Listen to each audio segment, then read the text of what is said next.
Good morning, friends. I too would like to welcome everybody here present, as well as our friends online. Let's start with a reading from Whispers from Eternity.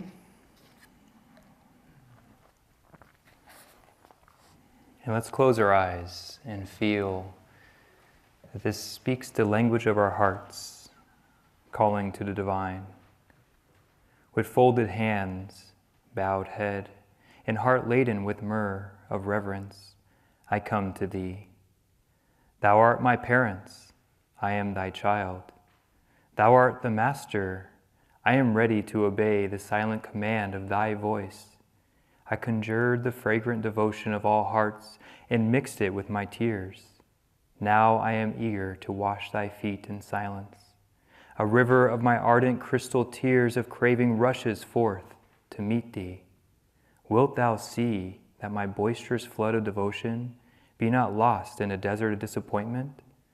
Wilt thou see that my mad flood of devotion follow always the right course which leads to thee?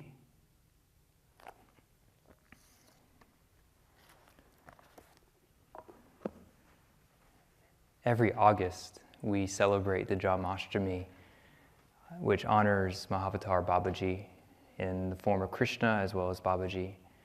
And I had a pretty interesting experience this last Janmashtami. When the evening approached, there was an inner battle.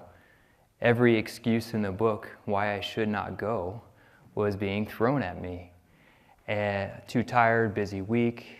But as soon as it said it's cold outside, I knew there was something else up. Because it's in the middle of August, it's not cold. It's like, the ego's up to something. I see your tricks. So I went. But the battle did not stop. And we arrived to this sanctuary. We sat for the beginning chants, the opening prayer. And I even whispered to Shama, I think I'm going to go home early. There was just this resistance to being there. And the resistance persisted, but this tiny little invitation just said, just go into one chant, maybe another chant. After this meditation, you can go. And over, I found myself surrendering to that subtle, soft voice that was calling me more within. And what happened as a result was quite shocking to me. I don't necessarily have a relationship with Krishna per se, at least that's most prominent, of course, Babaji. But I felt a consciousness overpower my heart. And in this sanctuary, this silent whisper said, what could be more preferable than living in this vibration? Yes, it's subtle, it's soft, but what else would you be doing with your time? You want to go home and watch Netflix? Do you want to go home and sleep? You slept long enough, Dion. Be in this vibration. And that call to surrender more and more in that vibration just opened my heart to such a sweetness that tears really started streaming down my face. Such a power overpowered me. And in this conversation of surrender lies victory, that experience shows, I think, a golden path of understanding, at least for myself, that the question is not so much, do we know how to surrender? It's a question of what we're surrendering to, what we are opening ourselves to, what thoughts and actions and directions are we allowing to flow through us? Are we relinquishing our will into? Because we all know we're seeking happiness, we're trying to avoid pain, and we essentially open ourselves, we cast ourselves into that flow that we think will promise lasting happiness and protect us from pain. And so it's really a question of what we choose to surrender to. And in this search for God, how do we surrender to the infinite?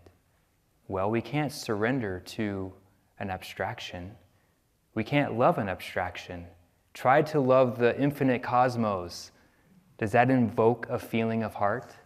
Does that bring you to the altar of reverence and say, oh my Lord, you are truly there for me? It's too vast, it's too abstract. And there's that beautiful example in the Bhagavad Gita, this dialogue between Arjuna and Krishna and Arjuna. And Arjuna representing God, taking form, the infinite. Thank you. Krishna, representing God in form, the avatar, the guru, and Arjuna representing the devotee, all of us seeking God.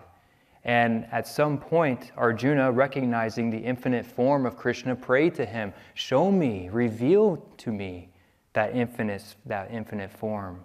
And this whole time, Krishna was a little reluctant because he knew what was good for his disciple, but his disciple was persistent, which shows us how to pray. Let's be persistent. And Krishna disappeared. And a wondrous vision broke out in front of Arjuna of the creating and destruction of these galaxies and universes. And it was sheer overwhelm. He was trembling, praying to Krishna, come back to a form I can relate to. And so it is for all of us. We have to build a relationship with God, with the Guru, that invokes feeling. Because as soon as the natural love of the heart is awoke, surrender comes naturally. Isn't it so? We give ourselves to those things that promise fulfillment, that promise love. And so when we relate to the divine as our nearest and dearest beloved, as our dearest friend, our divine mother, our heavenly Father, whatever the form, as Swami would often joke, God doesn't care the form in which we worship. We can worship God as a holy tortoise for all he cares. And if the tortoise invokes love, worship the turtle, the divine turtle. But truly find that form, that way, that invokes that longing of heart, that paves way for you to be vulnerable, to offer the most delicate aspects of yourself to the feet of the altar. Because as we relate to God in a very personally significant way, we find that the inner consciousness of the divine begins to bloom, that we begin to feel that calm, loving, tender reassurance of the benevolent mother, benevolent father, a true and lasting friend that loves us unconditionally.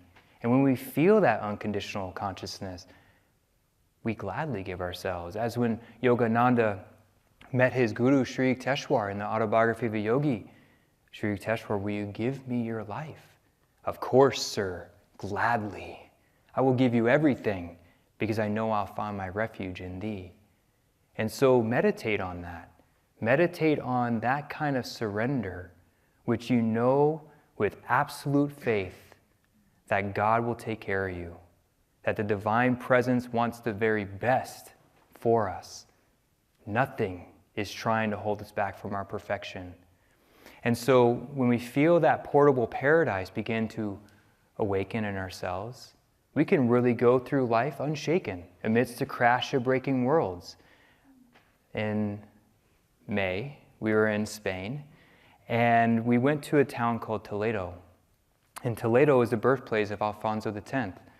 And Swami Kriyananda felt intuitively that he himself was Alfonso X in a previous incarnation.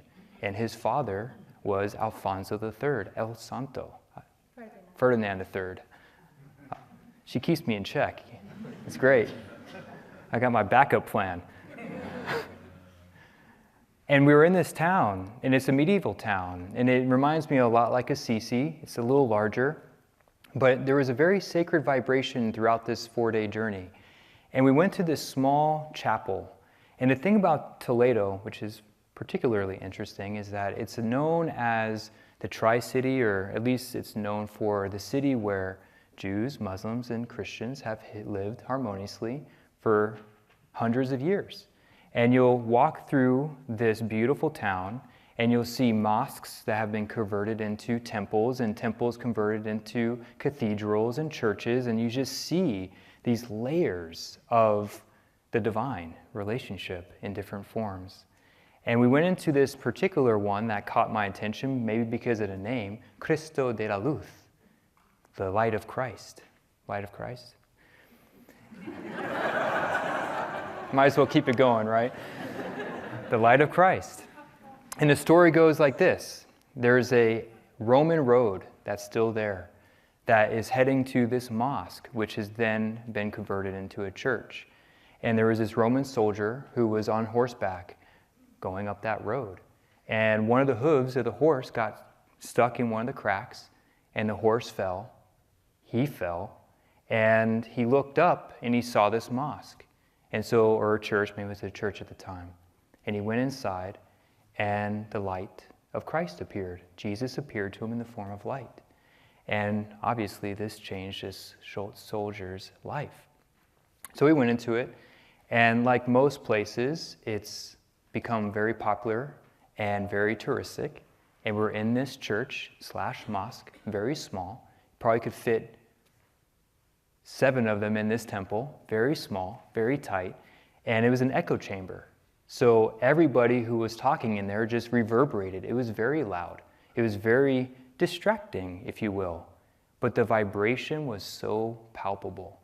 And of all the places I've been to in a long time, even in our trip to India, there was just such a profound vibration that was just drawing our consciousness within. And it was such a small space, such a tight space. We found a little ledge to meditate on. There was a tour guide going through with their, not loudspeaker, but their microphone telling the story of this church. Very distracting, and yet all the hubbub of the world just disappeared. And so again, the call of the divine is inviting us always. What thread of consciousness are you surrendering to? Are you surrendering to that thread of consciousness that's drawing us out into the world, out into the duality, out into the hubbub of noise? Or are we listening? Are we cooperating with, surrendering to that vibration that's drawing us within? And we'll find that over time, as Yoganandaji promised us, that when we feel God within, the world grows pale in comparison. We don't have to fight it anymore. As he also said, that the spiritual path is difficult at first, but effortlessly liberating. It's difficult at first to regather our strength, to focus our energy, to interiorize our consciousness. But as we do that, as we make the effort, an entire world opens up within us. And that world is captivating. That world fulfills its promises. But the world of Maya is always calling. It's always trying to draw us back out into this experience of duality. And it's really up to us whether we let go into the ups and suffer through the downs. Because it's quite interesting that we think we can enjoy the up without the down.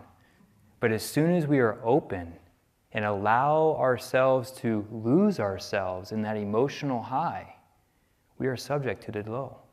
We can't have one without the other. As Yoganandaji said, moods are caused by past indulgence of the senses.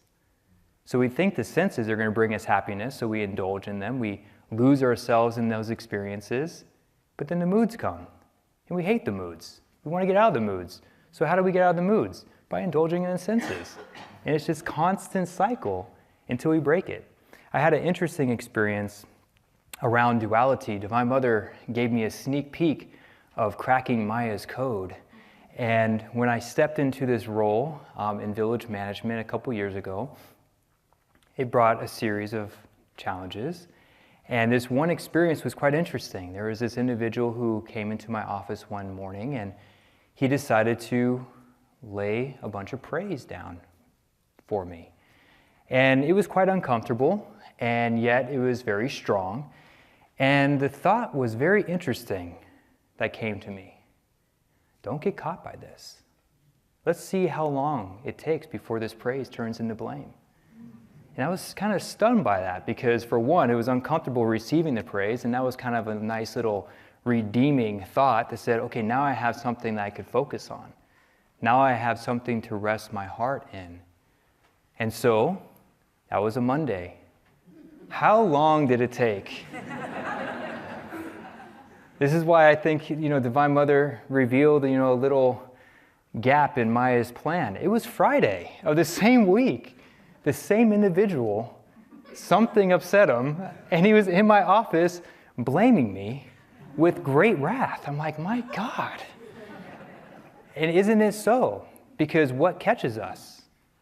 The gap between the up and the down might be too long for us to see their relationship. But they're related. And so how do we surrender and open ourselves to that calmness within, and therefore rendering Maya's power useless or inept. It no longer pulls us in. And it's simply, Master said, Yoganandaji said, faith. Faith is born of experience. And all of us in this temple, we have had and continue to have profound experiences of the divine. But do we recognize them? Do we hold on to them? Do we reclaim their power? Do we stay awake and ready in their consciousness? Or do we think, oh, that meditation that was so deep has come and gone? Oh, the tremendous power that led me to the spiritual life, that's come and gone. Now I'm just living my life, going to work, having routines. Divine Mother promises us that if we use our memory to always call upon those divine experiences, an opening is forever there. Just as Yoganandaji chanted his cosmic chants until there was actually an experience of God, our divine experiences are like those windows, those channels that are infinitely there, registered in the ether that we can open ourselves to all the time, anytime. It's just up to us whether we recall on that, whether we stay open in that consciousness. And so how do we render the power of Maya useless? That's the word that keeps coming, but how do we strip it of its power? By always remembering a far greater power. That power of God that has drawn us, somehow picked us up out of the herd of the multitudes and led us to the spiritual life. I mean, how many people are in this temple? And yet how many people are still trapped in the world of Maya? Still thinking that if I can just get another up, I'll find my happiness. Recall on that divine presence within you, and that divine consciousness will forever be with you. It doesn't go. But, so as we experience it, we naturally want it more. Isn't that so? When we feel the divine touch, when we feel that joy in ourselves, we don't have to convince ourselves of anything. We just have to convince ourselves to keep showing up. But as we want it more, Divine Mother will surely test us. Because Divine Mother has one wish, as we often hear. It's not to clean up our mud puddle, but to lift us out. And so that conscious, benevolent force of the divine is going to leave no stone unturned. If there's any self-defeating, self-limiting thought lingering in our consciousness, Divine Mother's going to be sure to give us the exact circumstance for us to help to grow out of that. I want to tell you a story of how this bangle came into my life, because in many ways it highlights a big aspect of how to surrender, how to accept life circumstances. So Yogananda says the greatest bangle is devotion, so let's start there. But when I first came to Ananda, I would always see people wearing these. I was like, oh, that's nice, what is that? And I remember asking Naya Swami Nakula, how much do they cost? And at the time they were at $3,000. I said, $3,000? Oh my gosh, now they're like $5,000. Then Nakula looked at me and said, you got to get out of poverty consciousness. That's what he said. I'm like, poverty consciousness? There's actually a thing? But I sat with that. So I had a car at the time. And a friend of mine needed a car, so I let her borrow it. She was in the Bay Area.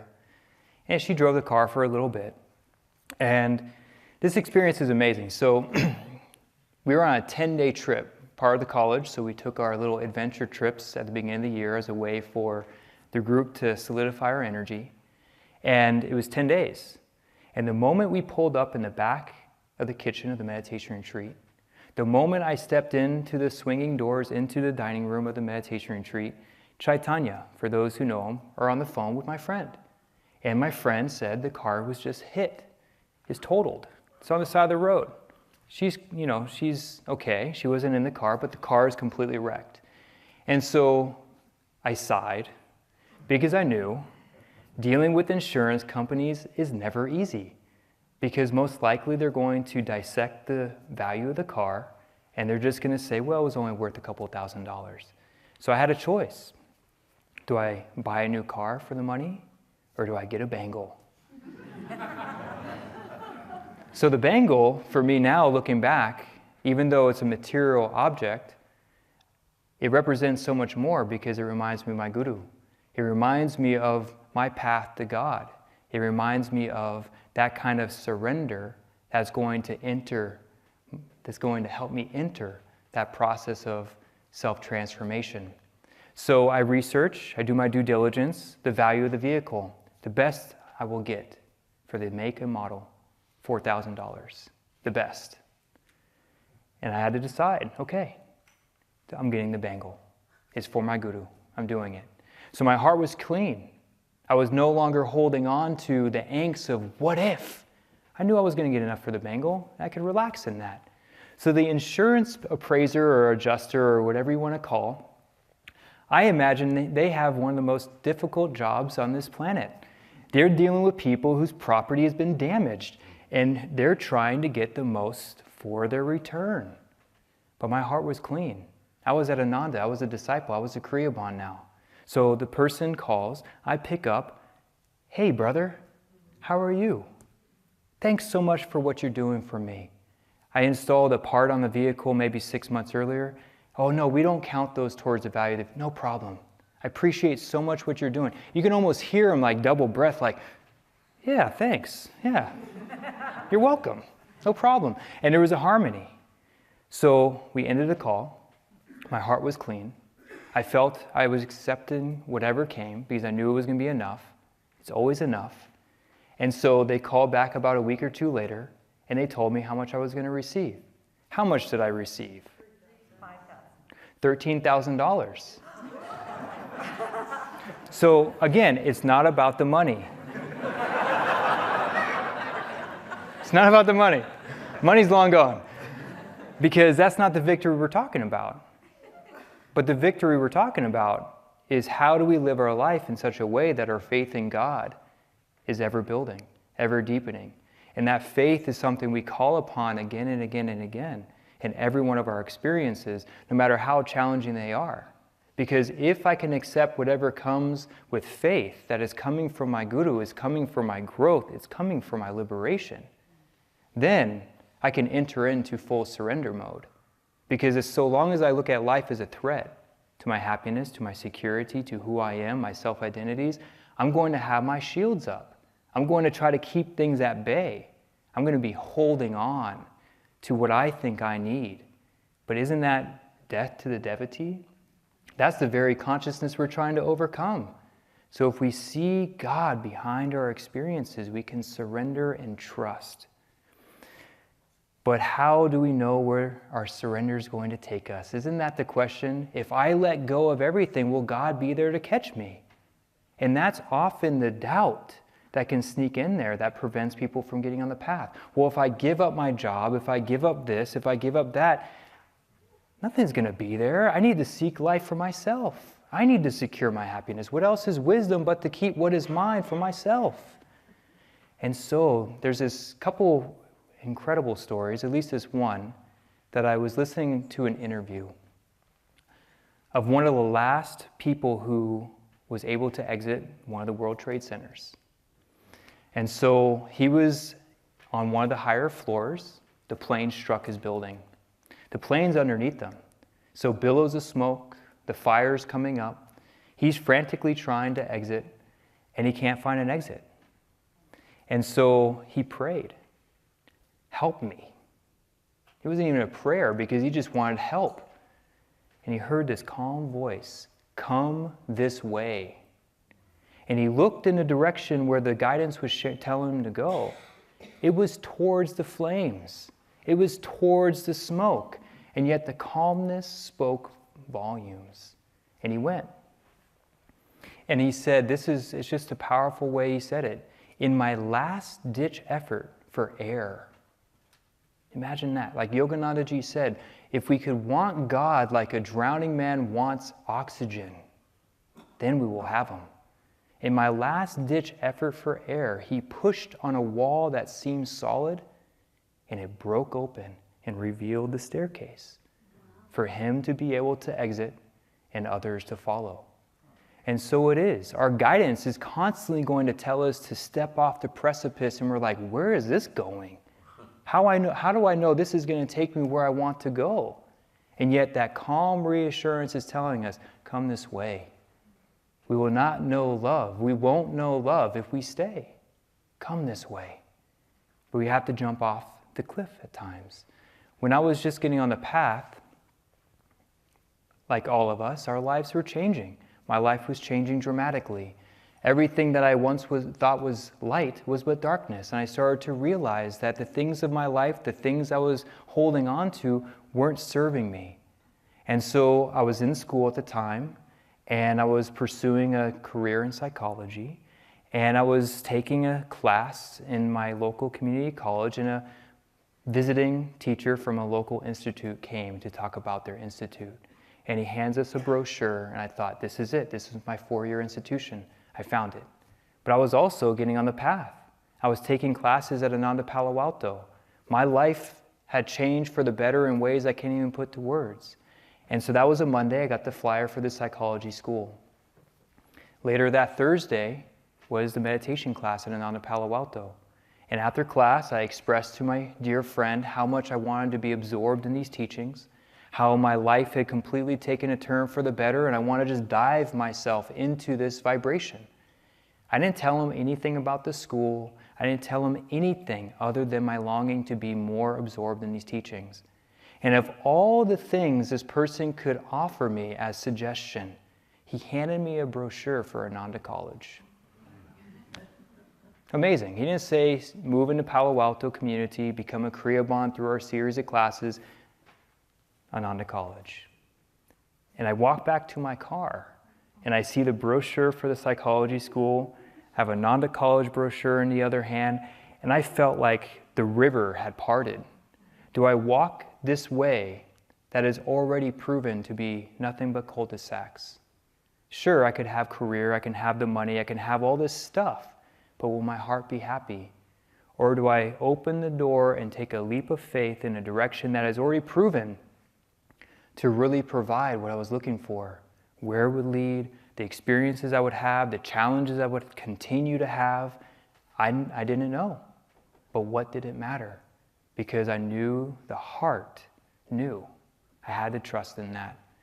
And so in this journey towards perfection, towards this self-offering, towards this effort to intuitively understand where Divine Mother is trying to guide us, in those moments we need to let go and trust in this flow, in the process. We're going to make mistakes. We're going to fall short. We're going to need to learn how to get back up, dust ourselves off, and keep trying again. You know, this reading in Raise It to One Light talked about how Jesus, during the Garden of Gethsemane, the night before he was arrested, I didn't know this, but when preparing for this talk, but it's interesting how Divine Mother provided this story, because I was thinking about the example of Judas. And Judas is somebody who has gone down in history for making one of the greatest blunders of all time. And I'm sure there are groups this very Sunday just ripping him apart and still holding against him the mistake he made 2,000 plus years ago. But there's a beautiful hidden gem of the secret, or this story, is that about, 1,800 years after he made that great mistake, the soul that was Judas kept evolving and kept incarnating and learning his lessons and refining his consciousness until he incarnated as a disciple of the great avatar Ramakrishna. And he found final freedom in that lifetime. So while people are still dogging our friend Judas, he's free. He's in God. He's no longer bound to the very egos that people are using to judge him with. And so it is for us. How many times do we judge ourselves or judge our fellow man for the mistakes they make, for the shortcomings they have? It doesn't do anything. It's simply a waste of time. It's simply a waste of energy. And so for us, on the path to this freedom, on this journey towards self-realization, be not afraid to face the shortcomings. Be not afraid to make the mistakes, because those are the opportunities that God is giving us to learn our lessons, to refine our consciousness, to move forward on this journey. If we didn't have the mistakes, we'd probably already be free. We wouldn't need to have those experiences. And so if we fall down 8 times, just pick ourselves up that 9th, dust ourselves off, keep trying, and God forever will be there with us, guiding us and loving us. God bless.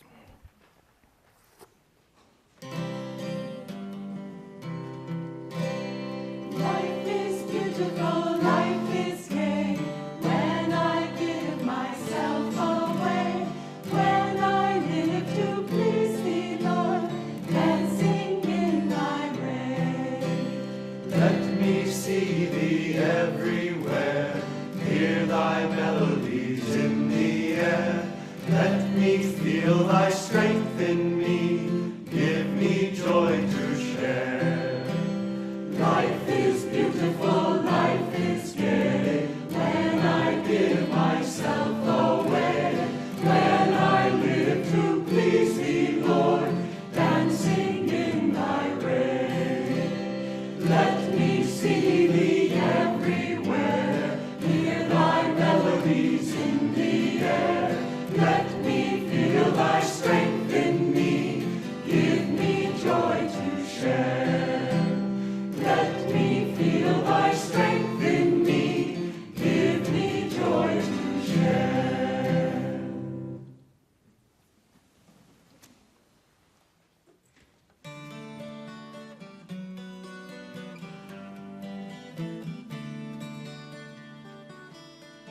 Life is a dream, time like a stream carries our burdens away. Never despair, joys everywhere, love can befriend you today. Free from all care, like birds on the air, soar above griefs and worries, seek joy and be gay. Often on earth, things of great worth, worldly ambitions defy.